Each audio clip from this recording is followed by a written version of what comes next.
Welcome to The Brian Turner Show.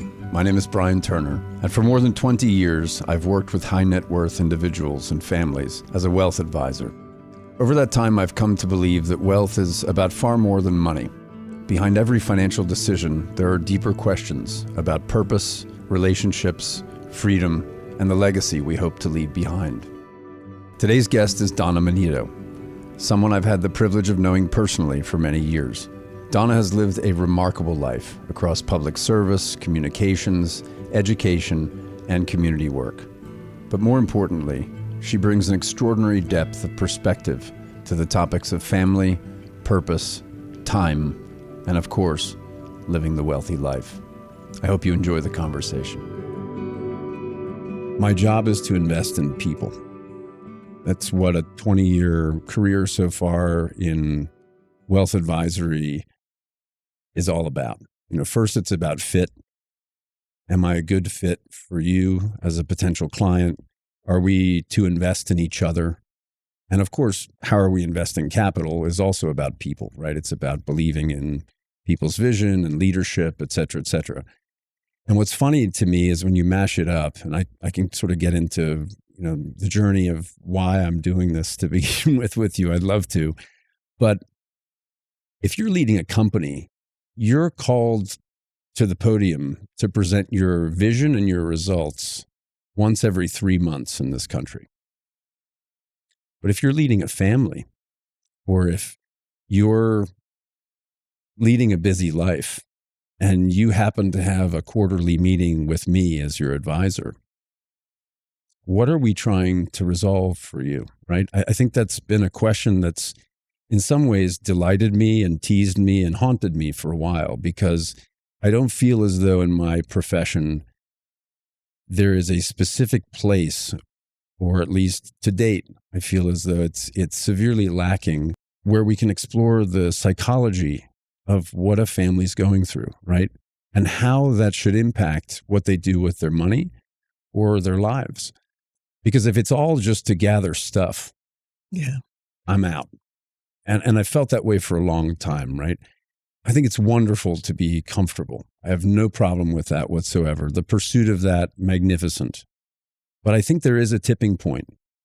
And I just wanted to, bat this back and forth with you about, as you think either for yourself or on behalf of your kids, now grandchildren, perhaps.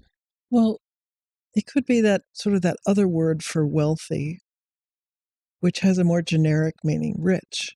Mm-hmm. Quite. It's probably related to the richness of people's lives. How I imagine that impacts one's feeling about money. Yeah. And I think money is a very emotional thing.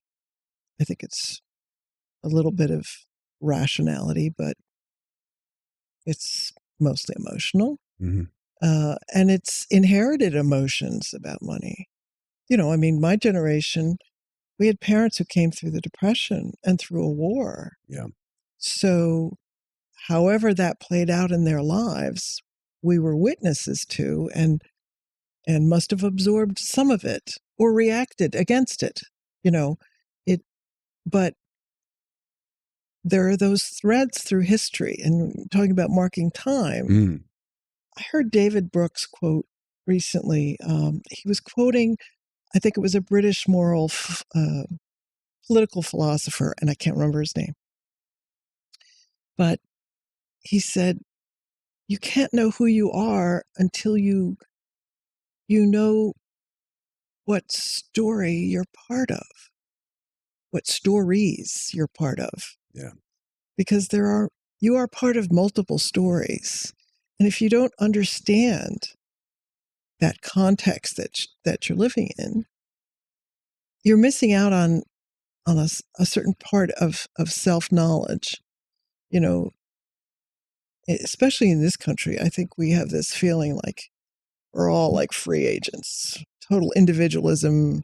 It's all about me, what I want, my satisfaction. Right. There's actually very little we control. Oh, I agree with that 100%. And to pretend otherwise is just spinning your wheels, I think, as far as you're concerned. I mean, you control what you can, but, a little bit of humility about what stories you're part of would go a long way, too. Oh, I think. Yeah, well, I think that's, in many ways, it's motivated this project, this pursuit for me. I have this incredible privilege of being on the wall or in the car and being privy to people's stories. And of course, much of this is under the guise of confidentiality, so I don't have an outlet for it. Mm-hmm. But I see in very real ways that I'm invested in my clients. I'm loving these people. You and I are having lunch not long ago, and I said I love you, and I grabbed your hand because I mean it. Mm-hmm. In so many ways, I feel as though, yes, as a surrogate, yes, as an outsider, but I become part of people's lives, and I take that pretty seriously. And so, as such, without giving some kind of weight or voice or expression to the stuff we can't count, but that matters so much, is the only way that I can convey I'm in, right? I trust you. I believe in you.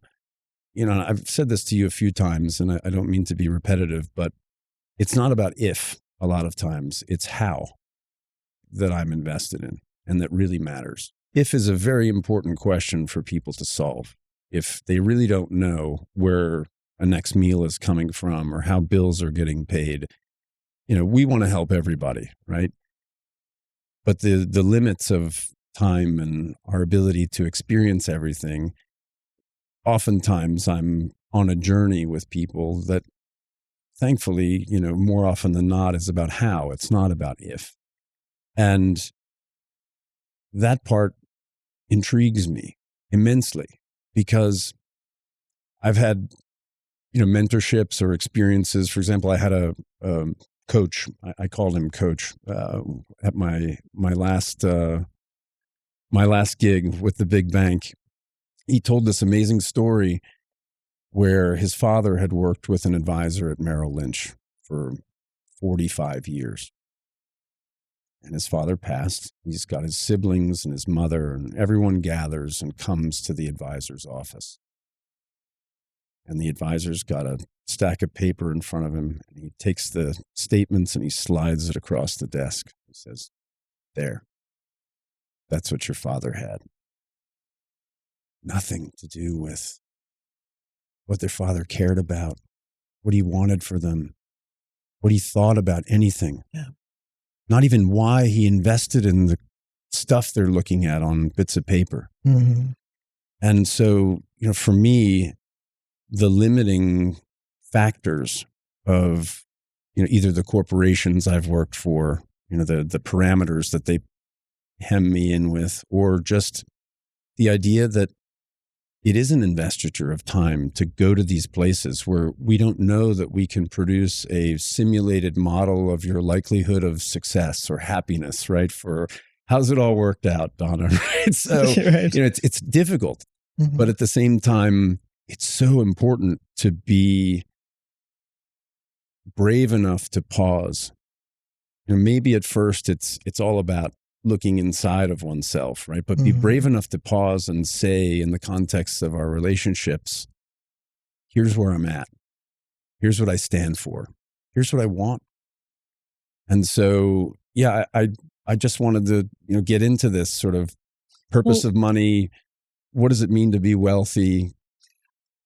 I've had a lot of different jobs, 4 different careers.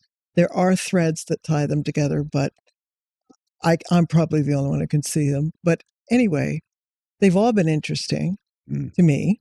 They've kept me occupied. But what I came to understand is that they're just different stages of how the whole human story plays out. And it seems to me that wealth is one of those, and working with people around their wealth is another stage. Whether I was doing social work or I was doing graphic arts in a advertising company, or being a land use planner and agricultural land preservation, and then going to communications in a school of medicine. I mean, the enduring fascination was how these things impacted people's lives, and how they interacted with this stage, on this stage. Mm-hmm. And Yeah. I would imagine that that wealth is one of them. But one of the things, and that I know I've said to you before, that makes you different is that you are interested in this, in going a little deeper than just where are we going to put the money. And this invites people to think about it a little more. But I think this is rare. I mean, not that I have any vast experience. I've always delighted in the context of how I was to manage assets, or for whom I'm doing this. Right? That was always a given. But I think part of my journey in leaving the big banks, right? I was there for 20 years, and I was sensing this inherent conflict of interest in my rules of engagement as an employee for a large, mega corporation, right? Mm-hmm. The lawyers run everything. And, of course, potentially it's par for the course in our times where HR dictates that one can't stray too close to the fire, right? Or, be in any way intrusive. But it felt as though what clients were asking for, in some ways not even articulating it as much as suggesting it, was this very experience. I mean, people want to know that the professionals they consult give a damn, right? They're on board with them. And so when I kept bumping my head against the wall and becoming very frustrated with the limits of what I was allowed to do on behalf of clients, in order to give best advice or results or whatever, it led me down this path of quite a long journey to find a new home for my practice. But in doing so, to consider, what is my pursuit as an advisor? And I think in some ways, of course, it comes back to the idea of being a trusted partner of any family or anyone whom I serve. And I think the only way you get there is by deepening your relationship. There's plenty of money out there. There are tens, maybe hundreds of thousands of advisors in the country. I don't know the exact number today. I'm assuming it's hundreds of thousands. But it seems to me as if part of my idea of wealth and enough was almost putting a ring of fire around a critical mass of people whom I could invest my time and energy in and still feel very connected to, right? Mm-hmm. And in some respects, that runs completely counter to how we award or laud my peer group, professional peer group, because it's about how much money do you manage, and what's the average size of your clients, and how much money do you make for your firm. Right? All important stuff in some respects, because I think it gives you a certain tell on what kind of traffic an advisor is playing in, what level of complexity do they need to have a certain mastery over, or, when you're looking at the cultivation and stewardship of assets, it matters, right? But I think the part that's missing is the underpinnings of purpose and understanding the motivations of people. Because I do think that as a country, we're very much invested in ourselves. I think it's something like still in the low 90 percentile of businesses in this country are small businesses, right? I mean, you're taking risk on yourself. You inherently know something because you've created this professional love story with whatever you're doing. Because if you don't, you're done. You're going to flame out and it's over. Mm-hmm. And so I just feel as though there are parts of my industry that are leaning into this, but I think it's a very big cultural rock to turn over as well, psychologically, to see one's advisor or see someone able to coordinate a team, perhaps, of advisors to advantage on behalf of a family where there's an arc to wealth. There is a thread, that can potentially span generations, or maybe it needn't do because of decisions that a family's made together. Mm-hmm. So I don't know the specific, purpose of my fascination with this, except for perhaps selfishly, it enriches my experience with people. Well, that's no small thing either. I appreciate that. Yeah.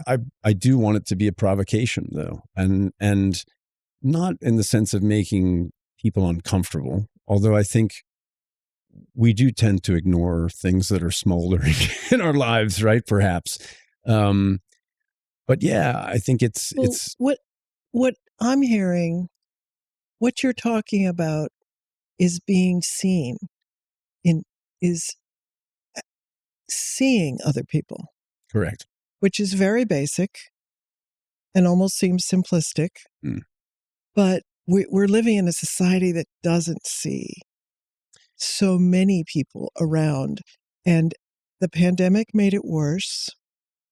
But there is such a hunger to be seen, to make eye contact with people, to really look at them.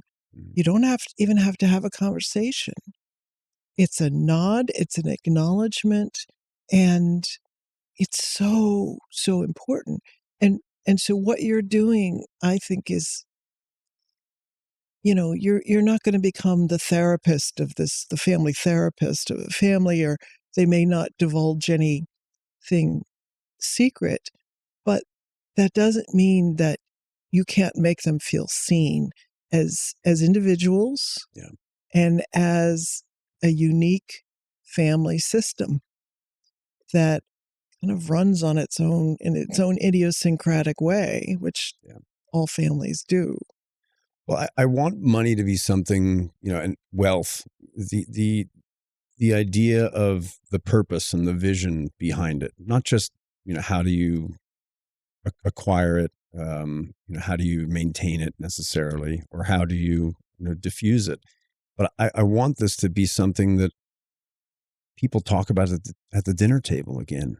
I think there are so many no-goes. I've a client who says when she and her husband go to visit her parents, they can't talk about money, they can't talk about sex, they can't talk about politics, they can't talk about religion, so they talk about food. They just talk about food while they're eating.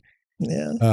Even food, I would argue, is something we're not teaching our kids in school, right? And so people argue about food. They do. Yeah. They do. But it's a more banal, it's a safer place to go. And, what's so interesting about it, and probably a digression, but I've been fascinated now for several years with how you take something that's a piece of food and you put it in your mouth and it becomes you. And it's incredible to think about that happening, right? That, effectively we have this amazing technology inside of ourselves. I mean, all the kit and the bells and the whistles you can imagine right now on the phones or the whatever it is, AI, forget it. You can put a banana in your mouth and it becomes you.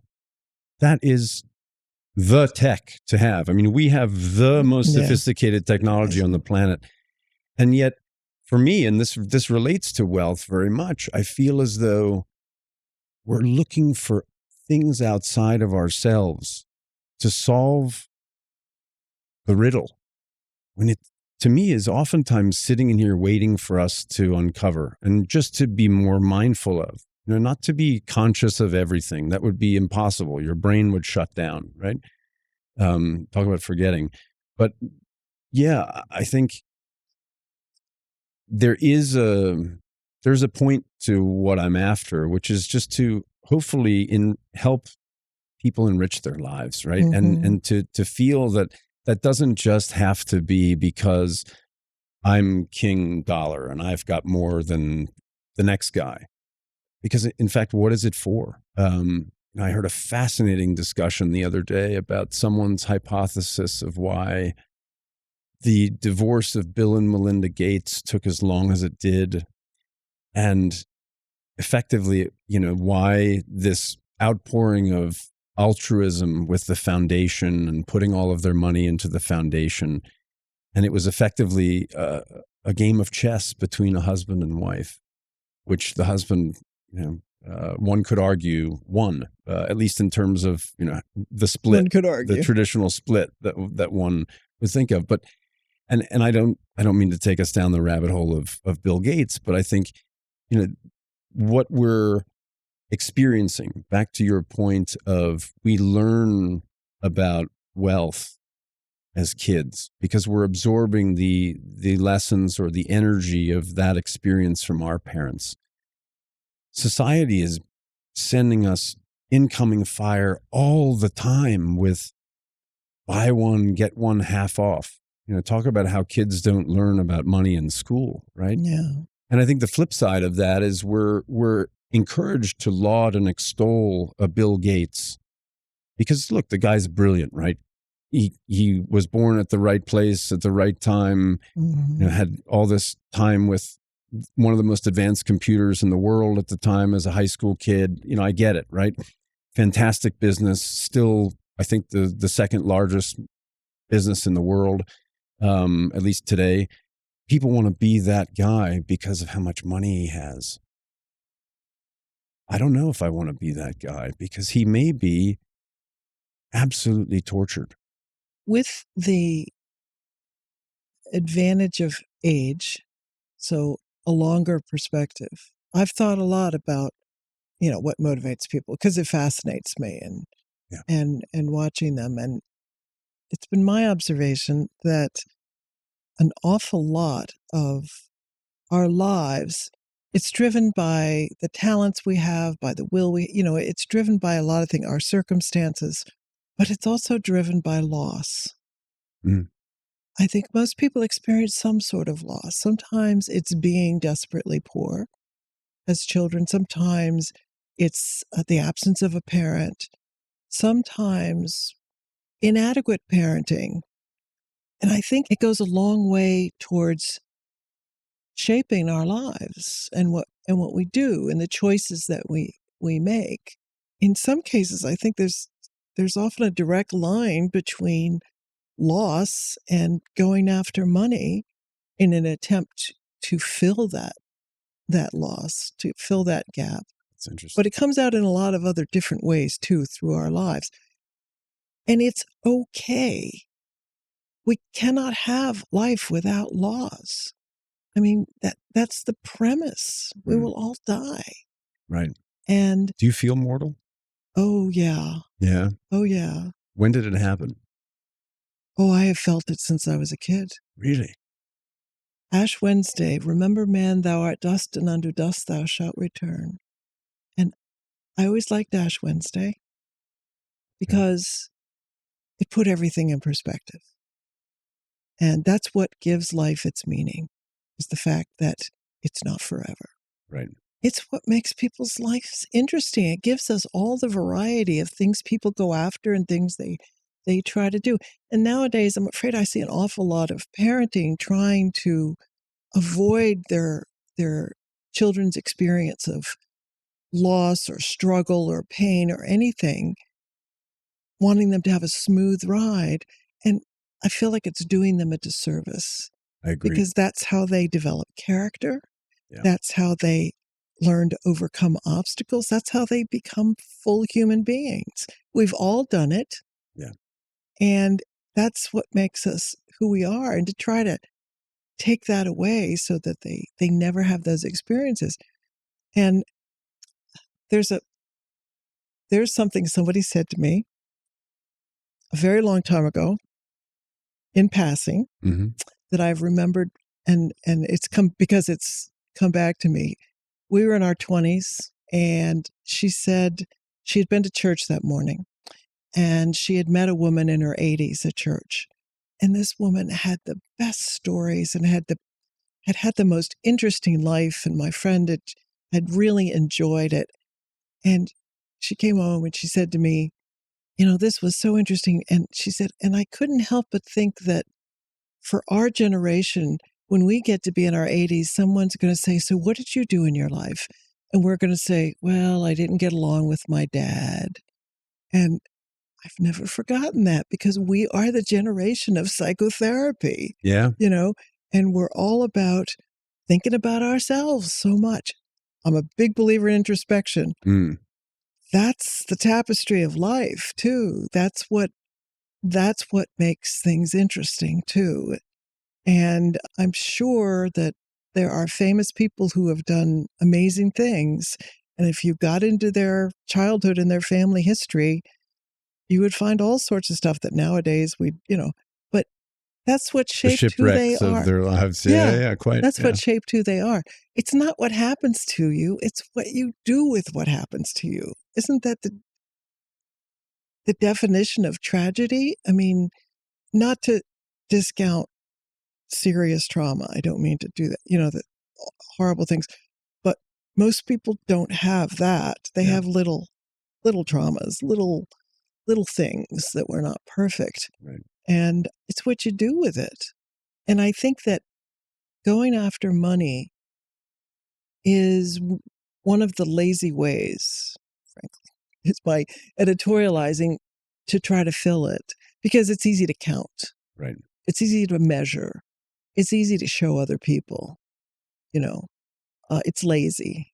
Well, it's the rich screams, but wealth whispers idea, right, as well.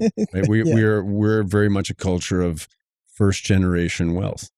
And we're living through many examples. I don't want to say this is at all ubiquitous, but many examples of wealth being created and destroyed within a couple of generations, right? There's this saying, I think it was the Sheikh Rashid, who was the unifier of the Emirates when the UAE came together.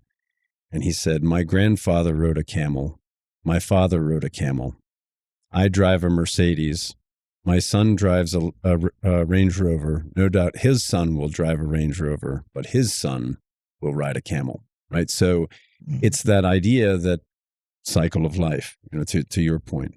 I wonder, though, do you feel as though, per your comment of having this long-standing notion of your own mortality, because I'll admit to you, I do not feel mortal. Most days I don't. I don't reckon with it. And perhaps that's just a naive and childish way of living, but it's just my honest experience. Do you feel as though there's a clock ticking, or is there an hourglass posited somewhere where you have moments of... Well, it's hard to get into your 70s and not have daily reminders in your body. Gotcha. Your body, even if there's nothing dramatically wrong, it's always reminding you. Yeah, it doesn't lie to you. It doesn't lie to you. And if you're at all in touch with your body, it's telling you all kinds of things, little reminders. I also think as a woman, we have more complicated bodies when we go through childbirth and we go through uncomfortable times in our lives, body-wise. Mm-hmm. Fellow I knew used to say, women have very inconvenient bodies. Inconvenient. And he called it, I remember the inconvenient, and he's right. At best, it's inconvenient. And so I've always felt that because of those experiences, I'm aware of the passage of time. I think women are aware of the passage of time on all sorts of levels, including cultural, and the way they're treated. But that's another whole conversation. But well, it's an interesting one. I'm sorry, I didn't mean to interrupt your thought. So you did something which, from my perspective, is not only unique but extraordinary in that, and this leans in a little bit to the dynamic of you and Jack, right? I want to hear about the experience, to the extent you're comfortable sharing, of him deciding to stop as a practicing architect, buy a boat, spend 8 years rehabbing the boat? 12.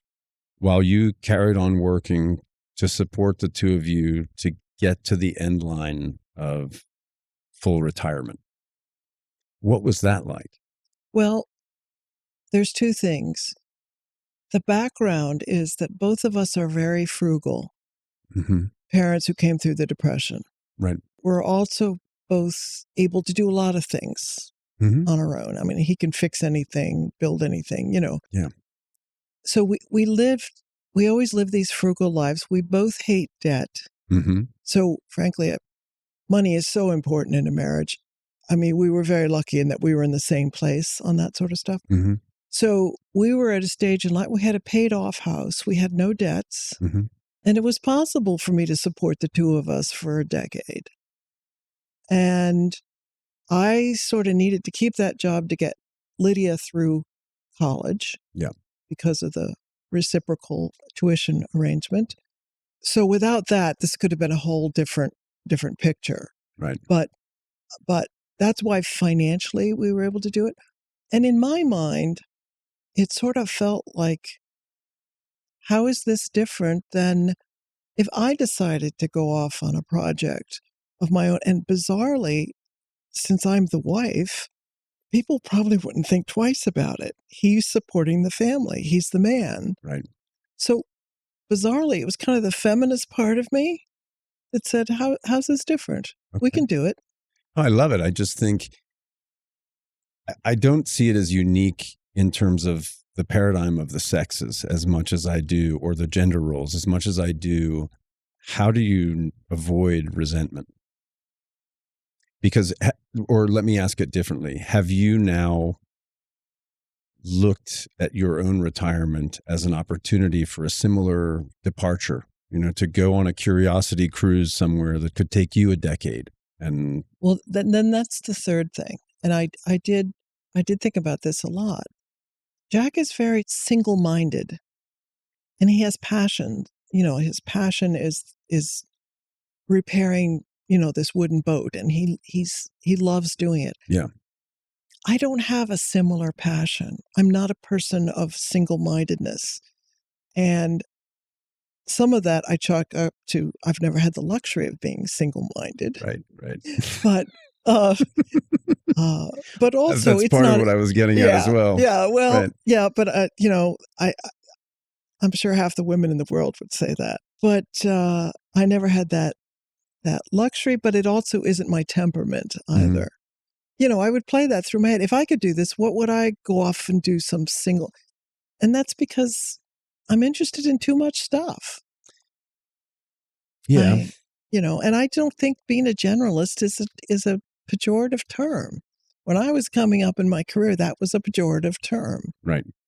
And look at where we are. I think we could use a few more generalists. Oh, 100%. I guess, back to the idea of the U.S. being a what about me culture, though.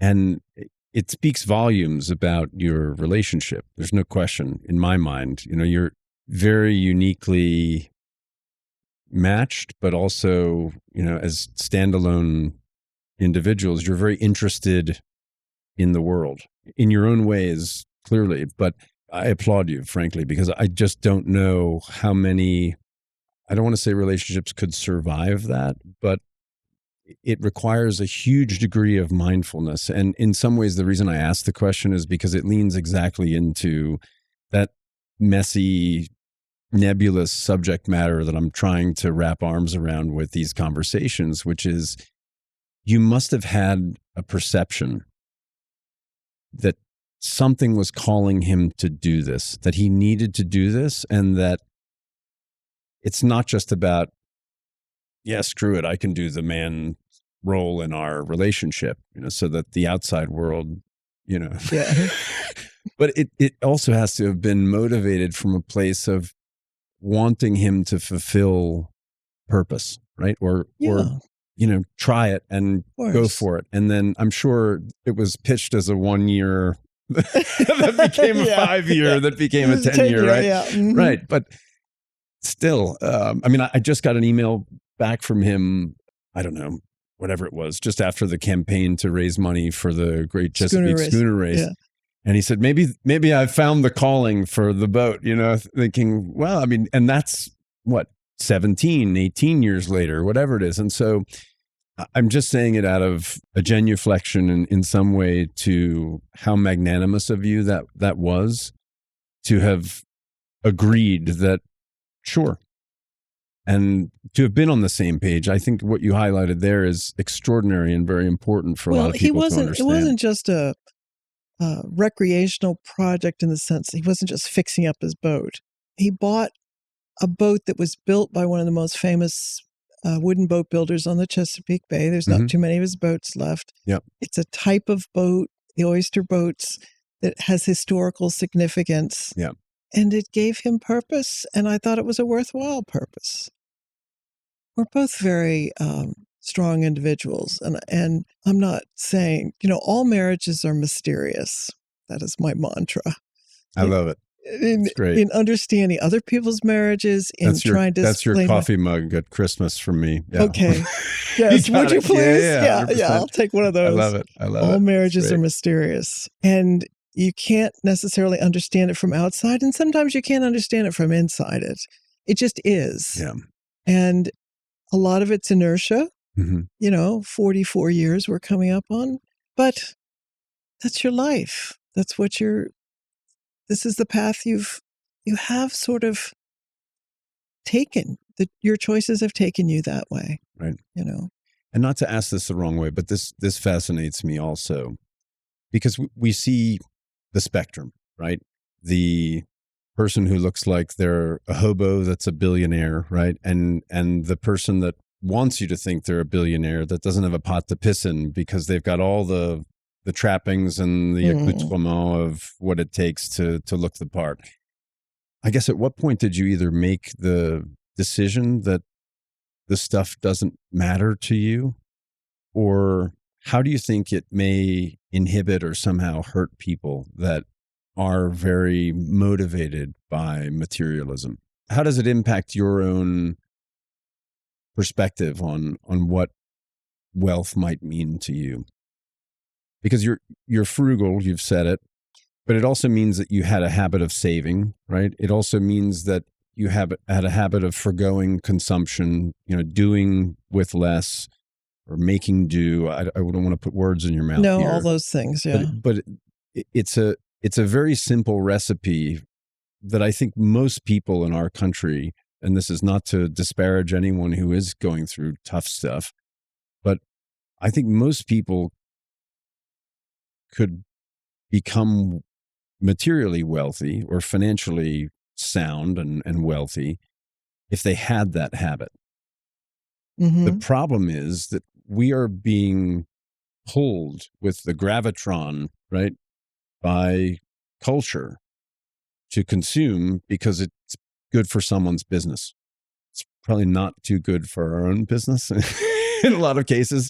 But I guess at what point did that come and trickle through your filtration system or your calculus of this isn't really important to me? So here's what matters in life. Was that also a lesson from parents and depression and harder times, or was that something that you and Jack grew into together? Was that a shared decision? Is it something that you even talk about? Do you have to talk about it? I wish I could say we talked about it. I think we fell into, and it was a natural compatibility, so we didn't question it a lot. But that's purely accidental. Okay. I think. Okay.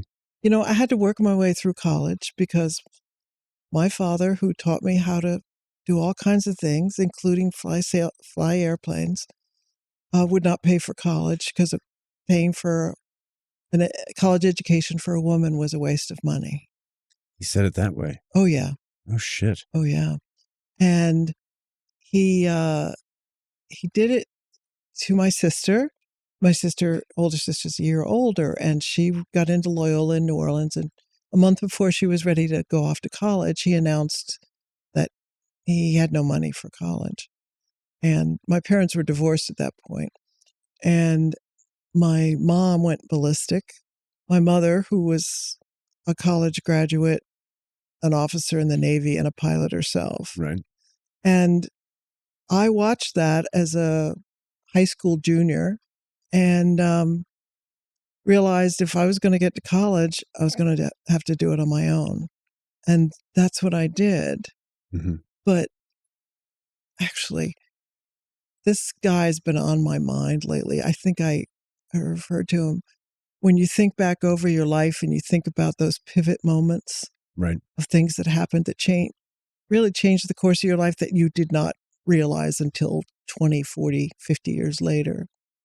But I I thought I wanted to be a social worker, and Catholic University in Washington had an undergraduate school of social work.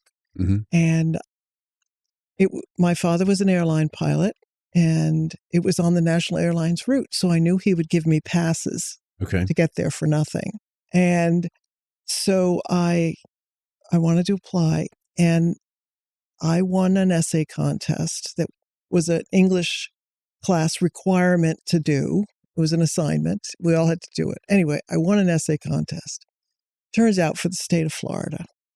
So they sent me to Washington with my English teacher, Sister Anthony something, and sent me to Washington to pick up the award. And I took a bus over to Catholic University, made an appointment with an admissions counselor. This was early in my senior year. And I told him that I wanted to be considered an emancipated minor because I had found out what that was. Mm. And start school the next day. No, emancipated minor, because I told him my father won't pay for college for this reason. I understand. And he has the money to do it, but he won't pay for it. And so I would like to be considered that, And he drove me back across town to the hotel afterwards, and he took me through some tough parts of D.C. because he said he was very suspicious of girls from Catholic schools who wanted to be social workers. And he wanted me to see some real, tough areas. And got it. I said, yeah, well, I've been working in the migrant camps in South Florida. I mean, these are at least houses, Anyway, so he drove me back to the hotel. And then a few weeks later, I got early admission to Catholic University. Didn't ask for early admission. Gave me early admission, gave me a scholarship, a loan, and work study. Wow. And I kept it to myself until the spring. And because I was mad at everybody. Yeah. And then I got through college that way. And it took me 10 years to pay off what is a paltry amount of money of the loan, but, by today's terms. Right. But anyway, I've recently been thinking about this admissions counselor at Catholic University in 1970. I don't know what made him do that. Right. But he did it. And I don't know how I would have gotten to college otherwise. I mean, I would have gone to the community, the junior college, as they called them then. Mm-hmm. But anyway, it changed the course of my life. That's amazing. And I don't even remember his name, if I, anything. Well, it probably reinforced the kindness of strangers idea for social work pursuit, no? Absolutely. I mean, it just... and I have a feeling, because I listen to a lot of stories and a lot of people talk about their lives, everybody's got moments like these. It might have been a teacher that encouraged them in a certain way. It might be just moments that are absolutely pivotal. And I don't know. I think it's good to recognize them because it's part of the not having control over so many things. Yeah. Well, I think, to your point, I remember there's a guy who I grew up very near to in Boston, much older than me and you. His name was John Spooner, and he was not only a professional financial advisor, he was also an author. And one of his lines was something along the lines of, the unusual questions can lead to the right answers, right?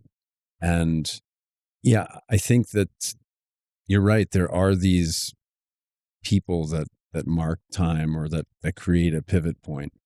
But I'm curious, as it relates to the way that you're thinking about or seeing time, and perhaps in the context of this batting around, what is being wealthy? What does that mean to you?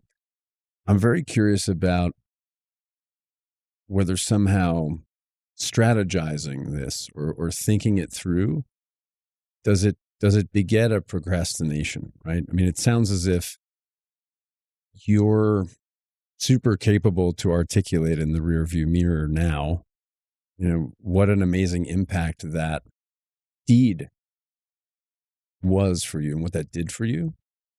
But it sounds like he wanted to talk you out of it, right? And He was testing me. Yeah. I guess so. Yeah. I think he was testing me. Did he follow up with you at all when you were at school, or Not that I remember. That's wild. Yeah. Not that I remember. I just kept on my way. I was just, didn't skip classes because I was paying for it myself. Yeah. But, I bet you didn't. A lesson to the kids out there. That's right. Yeah. Yeah. Well, it took serious galls to present yourself as a liberated minor. I mean, let's be real. An emancipated minor. Right. Who the hell did I think I was? Emancipated minor, right. But when you're young. What year was this? 1970. Okay. 1970. All right. I mean, no, it was very arrogant of me. But it was worth a shot. Yeah. And it worked better than I imagined, But I guess, that. Were you talking about whether you can do this in a forward-looking way as opposed to just in retrospect? Well, I think so, as it relates to, and I didn't really finish the thought. So as it relates to your ability to reassess purpose today, right? Or to think about the product of this incredible experience that I think you and I have talked about, and we haven't done it here today as much, but how it's only with the benefit of time that one gets the bits of wisdom. But then what do you do with it? That really does fascinate me. Well, because it's almost like, I know I should go on a diet, and so that's really one aspect of what I'm desperate to explore here. I think that wealth has got to be thought of in analogous terms to how we discuss healthcare in our culture. Now I think it's much more holistic, with a better sense of the building blocks of health, whether that's we're talking about sleep, we're talking about food, we're talking about the climate and resources. We're talking about the garbage that may be in certain food. We're talking about the effects of microplastics on our brains and bodies. We're looking into dementia. I feel like the acceleration of our exploration of health is phenomenal. It may have been a little stalled out for a while, but I think it's phenomenal. I don't think that financial health, or what I would kind of loosely coin wealth care, is being explored as much. And of course, we got to pay for it all, right? Whether it's our health or whatever. And so I just wonder, with that experience and with that ability to think in terms of mortality as well, which seems a unique gift. Forgive me for saying it, but I do think that it's got to be a different point for everyone where it suddenly hits them. When my dad died now 6 years ago, a little bit over 6 years ago, he was only twice my age. And I thought, shit, I can't be at the halfway mark. And maybe I've pushed it underwater and buried it as a result, but I just wonder, you and I have built retirement plans. We've looked at the numbers. It's not if, it's how. With the benefit of a little bit of time, having now retired, and with the filtration system that allows for wisdom, does anything change? Do you pay forward somehow your life energy or experience to your girls, to your granddaughter's a little young right now, but you've always volunteered. You've always put yourself out there for the benefit of community. I just wonder where this leaves you, because you've said just now you're not going to have your own boat rehab project that will consume you for a decade. So no, because that's not next? who we are. Well, I don't know. Okay. I don't know. I'm still riding the luxury of retirement in the sense that I don't have to answer to anybody. I'm not trying to prove anything to anybody. I don't have to put up with all those fools. Does that enrich your life? Oh my God, yes. Yeah. Yes. Good. I mean, I can sit and read for an hour and a half and it doesn't matter. Mhm. You know, I can go do whatever I want. I mean, after all those years of working full time and raising the kids and trying to have some sort of intellectual life in my trying to make a career, oh my God, this is such a luxury to just sit and do very little or to just do the things I've been waiting, not big things, Mhm. but no, it's the luxury of letting my mind just wander. Hopefully not too much, So but letting your yeah. fancy lead the way. Yeah. Okay. Yeah. When you talked about mortality, 13 years ago, I had lymphoma and I was in chemo for 6 months. I worked through the whole thing. Wow. Had incredible care at work. Working at Hopkins, they take care of you like your family, just unbelievable. After it was over, and then when I retired, and people came up to me and they said, you were just so calm through the whole thing and blah, blah, blah. And I remember saying to them, I never had a sense that it was the end of me. Mm-hmm.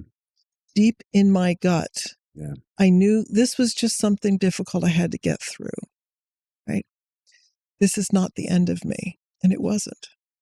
I no longer have that feeling. And that's different. And it's not because anything is wrong that I know about. It's just the daily reminders of your body. And, you start to lose friends and stuff. And it's there, Do you think part of it is because there was more at stake 13 years ago? Do you think because you still had I think it was those rocks to push up the hill, you're well, part of what with aging, I think it was a failure of imagination. okay. Because I think part of what makes the human brain work is that we can't imagine ourselves not in existence. Yeah. I mean, that's how our brain works neurologically. Right. And so you can't imagine yourself no longer being there. As you get older, you can start to imagine and you start to look at things in a way of there will be a time when I'm not here. It's over.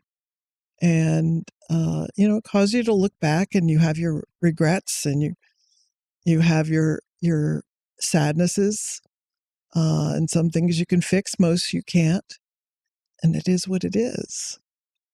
So I don't know. I can't say anything profound about where I am now or where I'm going because. Well, it sounds like you're experiencing a freedom and that, and we don't talk about it enough, but of course the real resource is time. And it's not money. Money is time. And that's the real answer to most of these questions. But do you think that your feeling of freedom is also impacted by the fact that you have sufficient resources? Oh, absolutely. Okay. Absolutely. And we haven't touched on that, but I'm aware of it all the time, is that there are whole segments of this country, not even wealthy people, just regular people like us, Mm-hmm. because we are white and we have educations. We have inherited wealth. I'm talking about lots of money. Sometimes it's just a house or it's a little bit of money that comes. And my in-laws were both born very poor in Erie, Pennsylvania, and they got out of there and got themselves educations and government jobs and saved and lived in the same house for 65 years. And they managed to accrue a tremendous amount of money relative to where they came from. Mm-hmm. And we are the beneficiaries of that. And then some from my mother and my father, who couldn't save a dime to save his life. I sold the house and that was it. We didn't start out with nothing in this retirement game. Mm-hmm. And I am eternally grateful for that, because that makes a huge difference in what you can do. I mean, to me, wealth is having enough to live a good, decent life. It's not a lot of money, but to not have money and to be caught up in the struggle of getting through day to day saps all of your psychic energy. Agreed. And it takes away opportunities of imagination, opportunities of energy to do something besides survive.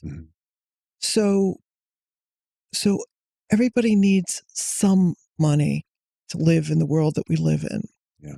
But to go after money beyond what we need to, like I say, lead a good, decent life is all, then to go after beyond that, then you got to worry about, okay, what is this? What hole is this trying to fill? Yeah. What am I trying to prove and to whom, and, and all that sort of thing. No, a certain amount of this is possible. For the first time in my life, I'm not worried about money. I worried about money for most of my 20s and a good bit of my 30s. So anyway, we have to keep that in perspective. 100%. And, the whole business of loss too. We are living in an age of grievance. Everybody's whining, it seems. Oh, yeah. Everybody's complaining. Everybody doesn't have something that they want. And it verges on the obscene to me, that everybody's a victim of. Here we are in the most prosperous country in the world. We have far more than we need, most of us. And yet we're still complaining. Yeah. Goes back to what you were saying at the beginning about having lived in these other countries. Yeah. And I don't mean being a tourist, but spending some time.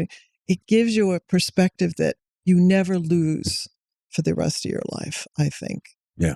And most people never have that experience, except, I don't know, they get old and they get on a cruise ship and they go, places as a tourist. And it's wonderful to go and see new places and all that sort of thing, and to learn another language. I mean, and you're bilingual. I was functional in Italian at one point when I lived there. But even the learning another language embeds in your brain that people think in different ways. Correct. Oh, absolutely. Yeah. Yeah. So yeah. Anyway. Sometimes when there's a better way to say something, for me, in French than in English, I don't want to try and translate whatever that is from the French. But I agree with what you're saying. There's some wonderful stuff in Italian that just doesn't translate. Yeah. Quite. Yeah. What you're getting at is really what I wanted, which is, your opinion of what matters. When it comes to this stuff, I feel as though, back to people listening and paying attention, and tuning in to what we have to offer, even if it's just matters of the heart or opinion, right? That we're perhaps too timid to voice in the public square. As this sort of quasi public health exercise in exploring wealth from a qualitative perspective, I'm so interested in the motivational puzzle where this is concerned, right? So if what you're saying is that now, for the first time, you don't worry about money, you don't demand a lot of it necessarily, but what about when it comes to gifts for your children or your I can say granddaughter, but let's just say grandchildren now, having been through what you and Jack went through? Because clearly I hear gratitude, and I know you worked for it, knowing a little bit about your story and how incumbent upon you it was to care for your mom and for so that Jack's parents. That figures prominently in my mind. Of course. Is 6 years of my mother with dementia in 2 institutions. I know how expensive it is. And I have a history of a lot of dementia in my family. Yeah, as do I. And, my grandmother, my mother, my uncle. I want there to be enough. Should I go that route? Yeah. I can't imagine it Jack's family, all the men live to in their 90s, don't take any pills. It's ridiculous. But I'm very jealous. Sorry. It's okay. And but so I worry about that. Yeah. And so if we have this surplus of money, it's fine sitting there, so that because there's big holes in our healthcare system. I think both of us take a lot of satisfaction in the fact that we raised a couple of kids who are very frugal and very careful with money. So we are trying to gift things to them as it feels comfortable, to give them money to do, some things, knowing that they will be very careful about it. So what you're saying is you think they've already drunk from the intrinsic cup of your values, your approach. Yeah. I think they've absorbed your handling of material wealth or currency or whatever it is. Okay. Yeah. That's awesome. And I think we both take a lot of satisfaction in that. We didn't do it consciously. It's not like we had talks about that's money. That's so funny. Yeah. We just learn by observation. We don't talk about it, right?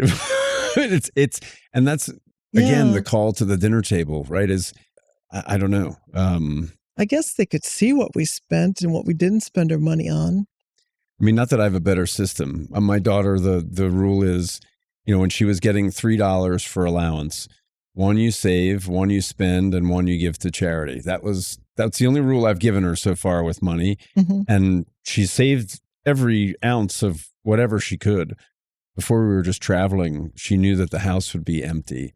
And so she said, Dad, can we empty my safe and can I put my money in your bank account so that in case someone breaks in, they don't take my money? Which I thought for a 12-year-old, yeah, babe, come on, I'll make time for that. Let's go do it. Oh, cute. So she's got the little bank chit in her safe now that says, Dad owes me whatever it was. But yeah, there was an article in the Post about allowances. I think it was Michelle Singletary. You might be interested in it. And so Jack and I looked at each other. Did you get an allowance? He said, no. I said, neither of us ever got an allowance. But someone wrote in to her, to Singletary, and he said, when I was growing up, my father got paid on a Friday, and he came home with the cash in an envelope. Yeah. And he laid it out on the table, and this was for food, and this was for rent, and this was for electric, and and we all sat around the table and watched him do it. Wow. And he said, that's how we learned about budgeting money and what money's for. Wow. And then we knew that whatever was left over, we'd get something out of that. And that was our motivation to come to the table and watch him do that. That's a powerful. That is powerful. It's a very powerful image. Wow. So I let's get America doing that. Yeah. Cash in an at the envelope kitchen at the table. end Exactly. of the week. Yeah. Let's do it. Let's do it. I think that's amazing. That's amazing. But there are ways, I think, of kids absorbing one's values because, of course, they watch what you do with your money Yeah. it reflects values. Same way when you work for government and you look at budgets. Budgets are reflections of the values held by that community. Yeah. But anyway. Good. Well, I don't know if we've solved any riddles, but I'm so interested because, of course, I hope to be, in a challenge to myself, someone that can work with multiple generations of your family or the families of any clients, whom I work with, and I think that the building a bridge to those messages being passed back and forth and what matters. I think it can not just be this event, right? That suddenly people die and there's, the wreckage to comb through. I think it's really about how do we, in a very positive way, reinforce whatever that language or value set, whether it's spoken or observed, right, between the generations of a family, almost to kind of foster growth, on both sides, and also to, in some way, ensure that there is a transmission of value. I didn't just talk about it, I did it. Or, that you can share experiences to further color their views on wealth or money. Because look, I can see there are a lot of traps laid out there for people. I think it's a noble goal. I think it's real challenging. Yeah. Because money is emotional. Yeah. So often, there's so much emotion attached to it. And whatever the family dynamic is probably reflected in how they handle money, especially between generations. I mean, the horror stories you hear about when someone dies, and it's a mess. It's an absolute mess. Or it can be. It doesn't have to be. It doesn't have to be. It does not have to be. I absolutely agree. And, but if no one wants to deal with, the mechanics of that, I mean, it's a real challenge. My younger sister is a death doula. Oh, wow. And she does these death cafes, and people sign up for them, and they come, and there's coffee, and there's sweets, and people are at tables, and there's discussion questions, and she's always got takers for doing these cafes. It's part of grew out of the hospice movement, and talking about the mechanics and the things that you can do, but also the things to be thinking about and to be talking to your heirs about if you have them. So there is that going on in society, but I mean, I don't usually tell people my sister's a death doula because they go, that's right. When she comes to town next, send her my way. I'd love to have her in. That would be fantastic. And just because you may not be able to arrive there very often is not a reason to not keep trying to do it. Agreed. Because you also don't know what your questions triggered in other people. They might not share it with you. It's sort of like a teacher that touches the future, but they have no idea how they touch the future, and they may never hear about it. It's the same sort of thing. But the first thing you have to do is see people. Maybe give them permission to talk about more important things than the cash, the actual money. Yeah. But you never know what it triggers. Fair. Do you feel like I gave you permission? Oh, yeah. Okay. Oh, yeah. All right. The first time you came to the house, we were standing on the back porch, and you were driving away. Jack and I said to each other, let's just adopt him. Nice. I'm in. Yeah. So it's still on offer. So, because we had a few financial people, and you were just nothing like them. And so, anyway, I think that's important. You just have no idea how you touch people. I really appreciate it. Thank you for stopping by. Oh my goodness. Thanks for a wonderful conversation, as we always have. Yeah, it was fun. All right. Cheers, everybody. Thank you for listening to The Brian Turner Show. We hope you enjoyed our conversation and learned something from it. We ask that you please share our stories with others and help us meet people you know who embody living the wealthy life. In the spirit of full disclosure, the topics discussed on this podcast and the opinions expressed should not be considered investment advice. Guests are not compensated for their appearance on The Brian Turner Show. Thank you again for your listenership. Be well.